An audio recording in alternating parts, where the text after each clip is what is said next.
കേരളത്തിലെ ഓരോ വീട്ടിലും ഇന്ന് കേൾക്കാവുന്ന ഒന്നായി ചുമ മാറിയിരിക്കുകയാണ്. സാധാരണഗതിയിൽ കാലാവസ്ഥ മാറുമ്പോൾ കണ്ടുവരാറുള്ള ഒരു ചെറിയ അസ്വസ്ഥത എന്നതിനേക്കാൾ ആഴ്ചകളോളം വിട്ടുമാറാതെ നിൽക്കുന്ന വരണ്ട ചുമ വലിയൊരു വിഭാഗം ജനങ്ങളെയും വലച്ചുകൊണ്ടിരിക്കുകയാണ്.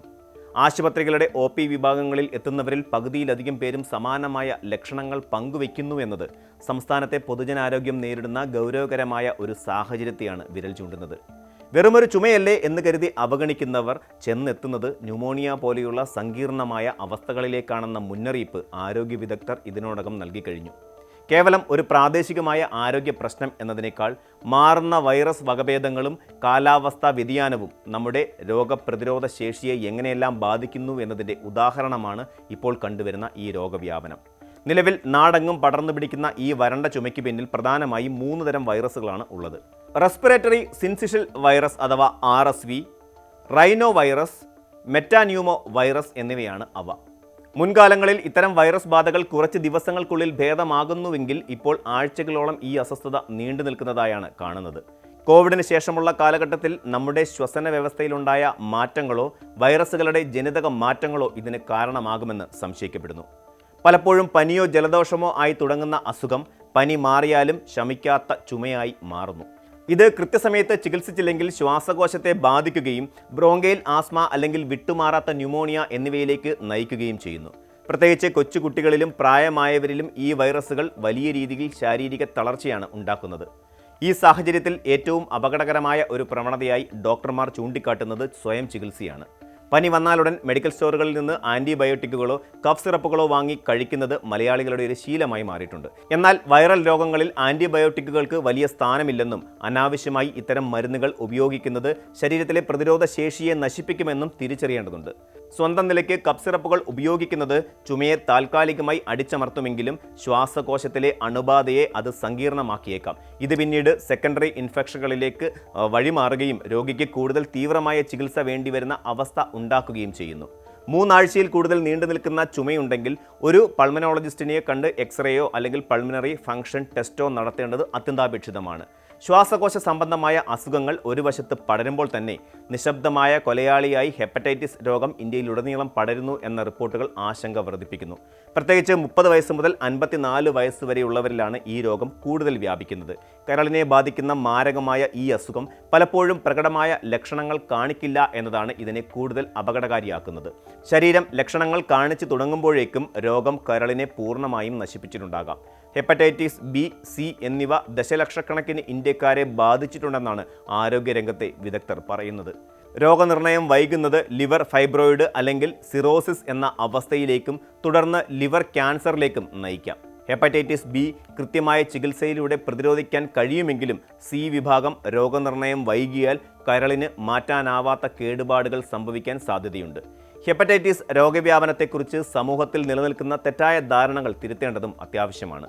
ഭക്ഷണം പങ്കുവെക്കുന്നതിലൂടെയോ ആലിംഗനം ചെയ്യുന്നതിലൂടെയോ ചുമയിലൂടെയോ ഹെപ്പറ്റൈറ്റിസ് പകരില്ല എന്നതാണ് വസ്തുത. എന്നാൽ അണുവിഭക്തമാക്കാത്ത ഉപകരണങ്ങൾ ഉപയോഗിച്ചുള്ള ശസ്ത്രക്രിയകൾ, ദന്തപരിശോധനകൾ, ടാറ്റു ചെയ്യൽ എന്നിവയിലൂടെയെല്ലാം സുരക്ഷിതമല്ലാത്ത രക്തദാനത്തിലൂടെയും ഈ രോഗം പടരാം. കൂടാതെ പ്രസവ സമയത്ത് അമ്മയിൽ നിന്ന് കുഞ്ഞിലേക്കും രോഗം പകരാൻ സാധ്യതയുണ്ട്. അതുകൊണ്ട് തന്നെ ജീവിതശൈലിയിൽ പുലർത്തുന്ന ജാഗ്രതയും കൃത്യസമയത്തുള്ള രക്തപരിശോധനയും ഹെപ്പറ്റൈറ്റിസിനെ പ്രതിരോധിക്കാൻ അത്യാവശ്യമാണ്.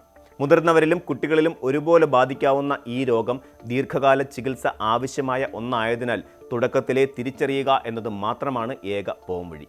ഇതിനിടയിൽ കാലാവസ്ഥാ വ്യതിയാനത്തിൻ്റെ മറ്റൊരു മുഖമായി ചിക്കൻ പോക്സ് കേസുകളും വലിയ വർധനവാണ് രേഖപ്പെടുത്തുന്നത്. കേരളത്തിലെ മലപ്പുറം ജില്ലയിൽ മാത്രം 10 ദിവസത്തിനുള്ളിൽ 100 കണക്കിന് കേസുകൾ റിപ്പോർട്ട് ചെയ്യപ്പെട്ടത് വരാനിരിക്കുന്ന ഒരു വലിയ പകർച്ചവ്യാധിയുടെ മുന്നോടിയാവാം.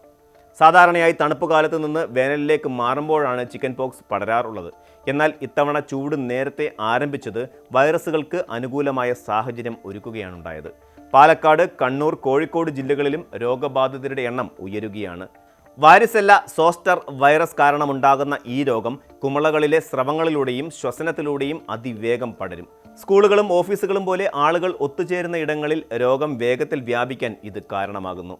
ചിക്കൻ പോക്സ് ബാധിച്ചാലുണ്ടാകുന്ന പനി, ശരീരവേദന, തലവേദന എന്നിവയെ വെറും സാധാരണ പനിയായി കണ്ട് അവഗണിക്കരുത്. മുഖത്തും പുറത്തും നെഞ്ചിലും കാണപ്പെടുന്ന തടിപ്പുകൾ പിന്നീട് നീർക്കുമിളകളായി മാറുന്നത് ചിക്കൻ പോക്സിൻ്റെ വ്യക്തമായ ലക്ഷണങ്ങളാണ്. 1 വയസ്സിൽ താഴെയുള്ള കുട്ടികൾ, ഗർഭിണികൾ, മറ്റ് രോഗമുള്ളവർ എന്നിവരിൽ ചിക്കൻ പോക്സ് മാരകമായേക്കാം.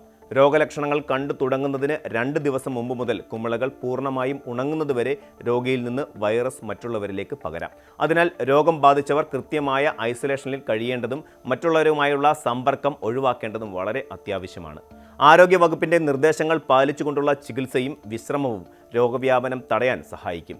ഈ 3 സാഹചര്യങ്ങളും നമ്മെ ബോധ്യപ്പെടുത്തുന്നത് ഒരേയൊരു കാര്യമാണ്: നമ്മുടെ രോഗപ്രതിരോധ സംവിധാനങ്ങളും ആരോഗ്യശീലങ്ങളും മാറേണ്ട കാലം അതിക്രമിച്ചിരിക്കുന്നു.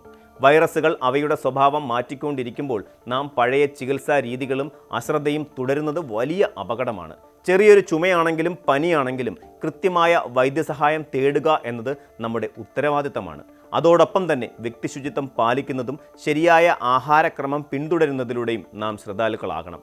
കാലാവസ്ഥാ വ്യതിയാനവും ആഗോള താപനവും ഭാവിയിൽ ഇത്തരം പകർച്ചവ്യാധികളുടെ ആവൃത്തി വർദ്ധിപ്പിക്കുമെന്നിരിക്കെ കരുതൽ മാത്രമാണ് നമ്മുടെ ഏറ്റവും വലിയ മരുന്ന്. രോഗം വന്നതിന് ശേഷം ചികിത്സിക്കുന്നതിനേക്കാൾ രോഗം വരാതിരിക്കാനുള്ള മുൻകരുതലുകൾ എടുക്കുന്നതിലൂടെ മാത്രമേ ആരോഗ്യകരമായ ഒരു സമൂഹത്തെ നമുക്ക് വീണ്ടെടുക്കാൻ കഴിയൂ. വിട്ടുമാറാത്ത ചുമയോ അകാരണമായ തളർച്ചയോ കണ്ടാൽ സ്വയം ചികിത്സയ്ക്ക് മുതിരാതെ ഉടൻ തന്നെ ഡോക്ടറെ കണ്ട് വിദഗ്ധ ഉപദേശം തേടുക. ഓരോ ചെറിയ രോഗലക്ഷണവും നിങ്ങളുടെ ശരീരം നൽകുന്ന മുന്നറിയിപ്പാണ്. ആ മുന്നറിയിപ്പുകളെ ഗൗരവത്തോടെ തന്നെ കാണുക. കൂടുതൽ വാർത്തകൾക്ക് news 18 Keralam YouTube channel subscribe ചെയ്യുക.